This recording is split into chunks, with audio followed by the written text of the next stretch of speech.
chances are there actually is a monster in the house. Yeah. And we don't need a portal to let demons in. They're already here, but only have the power to which we give them. Also, the attention we give them. In 2022, it's probably best to focus attention on things that shine and not things that shade. So stay tuned for this gruesome affair, the monster in the living room. Finding yourself in the talons of an owl and the shadows of the forest moonlight, it's a gruesome affair.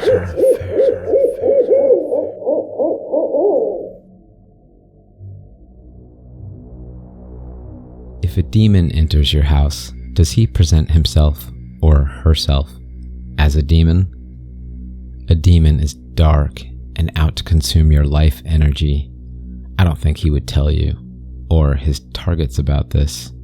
A demon doesn't ring your doorbell and announce that he is a parasite visiting to try to ruin your life.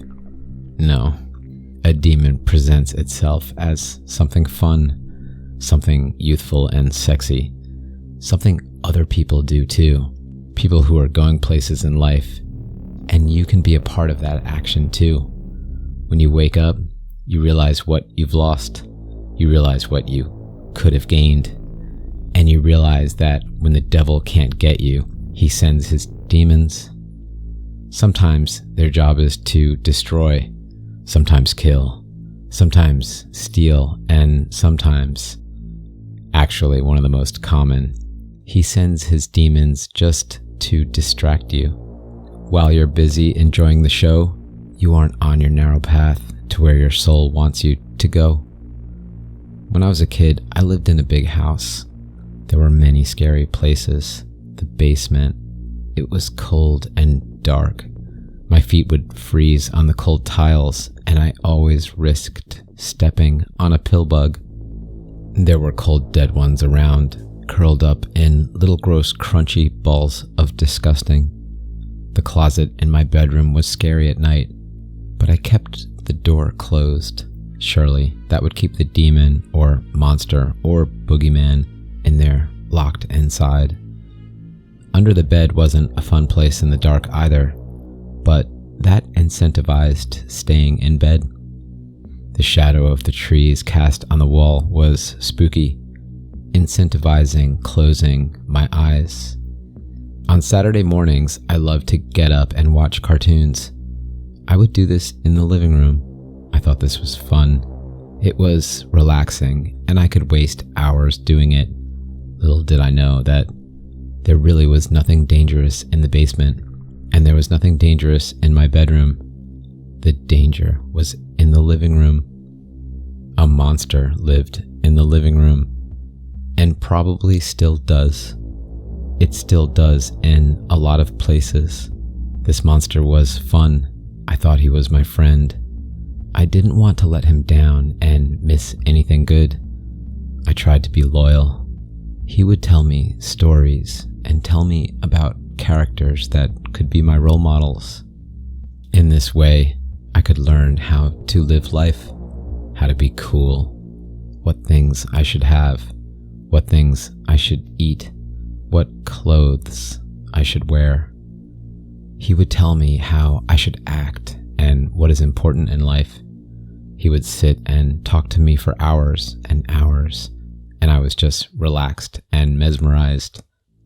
It could be so mesmerizing that I would fall into what I now know is called alpha brainwave states, like during meditation, and just get lost in it all.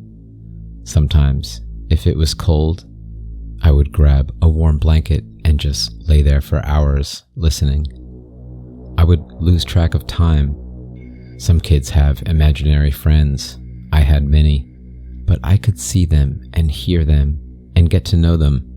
At school, I would say things that they say or act how they act. When with my mother at the grocery store, I would ask for delicious things the monster had told me were good to eat. She usually wouldn't buy them, but sometimes I could persuade her. The monster was the one I spent the most time with, and he was my best friend. The monster is smart. Because he doesn't look like a gargoyle or a devil or a jackal or a black pterodactyl, he knows how to hide in plain sight. He knows how to be right in front of you like a mirror, but you don't even see him. A mirror hides in this way too. When you look at a mirror, you don't see the mirror, you see yourself. When you look at the monster, you don't see the monster, you think you see life happening. Like looking at a mirror, you don't think about it, you just do what you do and the minutes pass by. The monster doesn't need to hide in the basement or the closet or under the bed. Plus, that is where I was scared. The monster is smart to hide right out there in the open where I am not scared. The monster speaks to me and sings sometimes and plays melodies to keep me from giving attention to the real life happening. He keeps you focused on fixing things that need to be fixed, doing things that should be done, and sleeping sometimes too when sleep is needed. The monster is more evil than this still. The monster gives you ideas that make you do things you would normally not do. The monster tells you it's cool to be ways that you would never be, eat things you would never eat, and focus your life on things that waste your time, or even worse, lead you to your destruction. The monster is charming, beautiful, always something classy and something new. The monster is edgy and cool. The monster sells the 7 evils and they're just too easy to try. The monster has a plan and it's long term. The monster is patient. He wants you to think you're having fun and getting informed and learning how things work, all while he sucks the life force out of you and plants seeds of destruction in your head. You could be learning a skill. You could be learning to cook new recipes. You could be calling that friend or family member, but the monster wants you to be with him. You could be running, lifting weights, doing yoga, but the monster wants you to learn that being normal is not normal at all, and you should consider debating topics that actually have nothing to do with your actual life. The monster wants you to spend the best years of your life serving him and his dominion. The monster won't tell you this. Others that love their monster will encourage you to love yours too. Beneath the layers, they know they are spellbound, and they want you to be spellbound too. It's easier that way. If you break the spell, they will tell you that you've gone crazy. They might yell or scream at you and speak words that you are lost. When you find your way, they say you are lost. Isn't that funny? Everything is upside down in the monster's world, and his believers agree with that. The monster is like a black mirror, a rectangle from the movie 2001: A Space Odyssey. It's right there. It's so normal. Like the cocaine in the original Coca-Cola. Ironic that the syrup in it now will kill you faster. The monster is an alien that doesn't just mystify the eyes and ears, but emits pulses of electromagnetic field radiation against you with sufficient amplitudes to cause sensory resonance. It modulates his message, pulsed for maximum subliminal intensity. A monster knows how to manipulate the nervous system. It knows how to make the nerves activate in spiking patterns. The monster could use this to show you the truth, but the monster makes its own truth. It might seem funny, but that's what the monster does. He knows about clever and constant application of certain phrases, certain frames of thinking. The monster can make hell seem like paradise, and paradise seem like hell. If a lie is big enough and repeated enough, most will come to believe it. There was a concert in New Rochelle, New York in the 1960s, where the Grateful Dead told the audience to think of an idea and project it to a person in Brooklyn as a form of dream telepathy. It worked. For real. When people focus on things, they become real. This is why the monster wasn't just in my house. He was in other people's houses too, and told them the same things.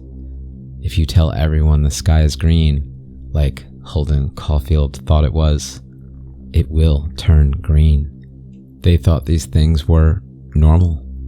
They thought it was real, and when they spoke it, it became real, even when the monster isn't there.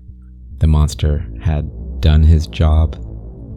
He created a reality projected into this so-called real life.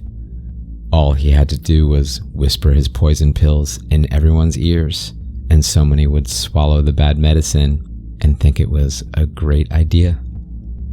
Sun Tzu wrote in The Art of War that the best way to fight a war is when the opponent doesn't even realize he is at war. This is more relevant today in 2022 and beyond. The monster can make the innocent seem guilty and the guilty seem innocent. When the monster speaks deliberate lies, it becomes a kind of truth. The devil and his minions manipulate and consciously deceive. Once we stop believing the monster and see him for what he is, we take that power back. Evil only has the power that we give it. Of course, evil masks itself as good. Evil always comes masked in beauty, fun, and cool. The strong can act on their discerning feeling of intuition, which sounds the silent alarm of danger. Which sounds the silent alarm of danger. Which sounds the silent alarm of danger. Sounds the silent alarm of danger. Sounds the silent alarm of danger. To my forest friends, thank you for listening to another horrible tale. Dusk is a time of transition. It is an owl's wake-up call. And as the shadows grow longer and darkness takes over, the only thing to fear is fear itself. Be still in the storm, and I promise you, you will be safe. Please help this channel grow to 10,000 subscribers by ripping at the subscribe button and scratching a comment. I read every single comment scratched here, and I look forward to visiting here on the Smoking Owl Tales channel on another night very soon. On another night very soon. On another night very soon. On another night very soon. On another night very soon.